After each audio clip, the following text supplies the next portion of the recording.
স্বাধীনতা সংগ্রামী কমিউনিস্ট নেতা কমরেড মুজফ্ফর আহমেদের ১৩৭তম জন্মদিবসে সিপিআইএমের পক্ষ থেকে ইসলামপুর বাস টার্মিনাসে রক্তদান শিবিরের আয়োজন করা হয়। শিবিরে ৭১ জন রক্তদাতা রক্তদান করেছেন।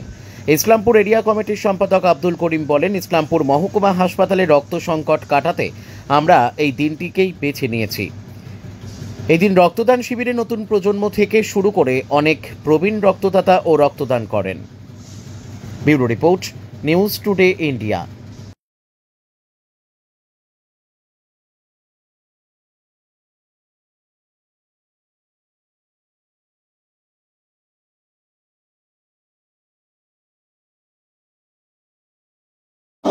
বিশেষ করে সিপিআইএম, অন্যান্য কোনো সংগঠন, ছাত্র যুবরা তারা নিজের শরীরে রক্ত দিয়ে মানুষকে তারা প্রাণ বাঁচায়। সরকার থাকতে পারে তৃণমূলে, কোথাও এমপি থাকতে পারে, বিজেপি এমএলএ থাকতে পারে, তারা প্রশাসনে থাকতে পারে, কিন্তু প্রথম যে ব্যক্তিটা কল করে আমাদের পার্টির নেতৃত্ব হোক, যুবদেরকে হোক, অন্য সংগঠন হোক, তারা প্রথম তাকে ফোনটা করে আমার রাত ১২টার সময় তার রক্ত লাগবে। নিজের শরীরে রক্ত দিয়ে সে মানুষটাকে জীবন বাঁচায়। একমাত্র আমাদের বামপন্থীরা আছে যারা সবসময় প্রতিনিয়ত পরিষেবা কেন্দ্রে তারা আজকে এই মহাদান করে থাকে। আজকে এমন পরিস্থিতির মধ্যে আমরা একটা রক্তদান করছি। ভারতবর্ষের মধ্যে একটা বিজেপি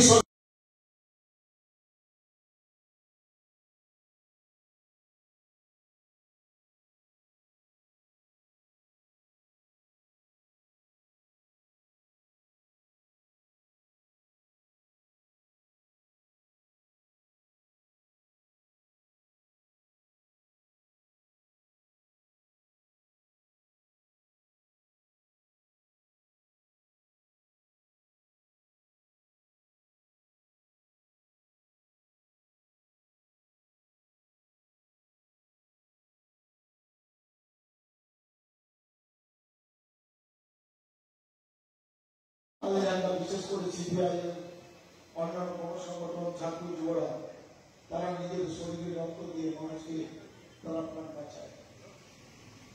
সরকার থাকতে পারে তৃণমূলে, কোথাও এমপি থাকতে পারে, বিজেপি এমএলএ থাকতে পারে, তারা প্রশাসনে থাকতে পারে, কিন্তু প্রথম যে ব্যক্তিটা কল করে আমাদের পার্টির নেতৃত্ব হোক, যুবদেরকে হোক, অন্য সংগঠন হোক, তারা প্রথম তাকে ফোনটা করে আমার রাত ১২টার সময় তার রক্ত লাগবে। নিজের শরীরে রক্ত দিয়ে সে মানুষটাকে জীবন বাঁচায়। একমাত্র আমাদের বামপন্থীরা আছে যারা সবসময় প্রতিনিয়ত পরিষেবা কেন্দ্রে তারা আজকে এই মহাদান করে থাকে। আজকে এমন পরিস্থিতির মধ্যে আমরা একটা রক্তদান করছি। ভারতবর্ষের মধ্যে একটা বিজেপি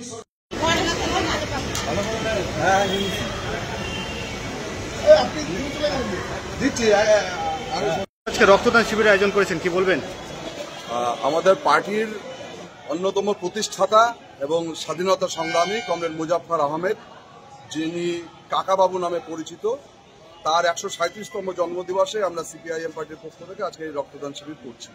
আপনারা জানেন যে ইসলামপুরের যে ব্লাড ব্যাংক বা ব্লাড সেন্টার আমাদের পার্টির দীর্ঘ আন্দোলন এবং তখনকার বামফ্রন্ট সরকারের তখন ফসল হচ্ছে ইসলামপুরের blood centre.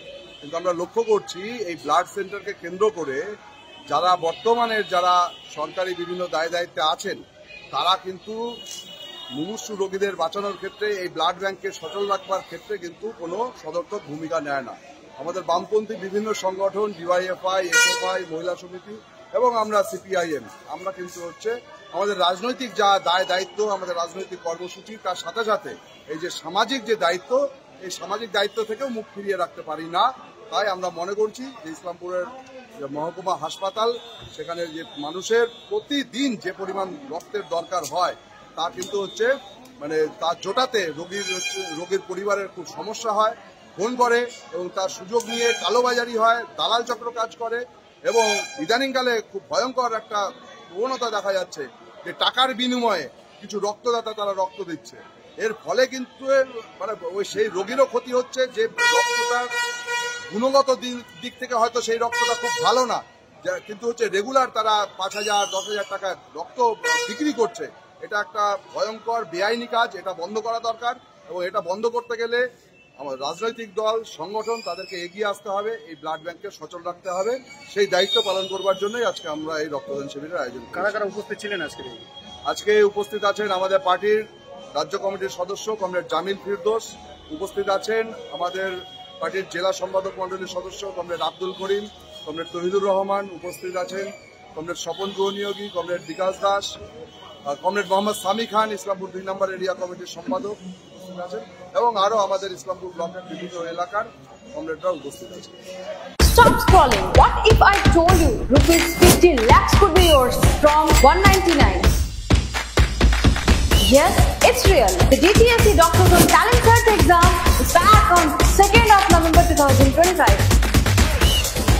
Crack it and get 100% free NEET coaching seat for 2026. One day can change your future. Exam date 2nd November 2025. Register now. Link in bio. Seats are filling fast. Don't miss your shot.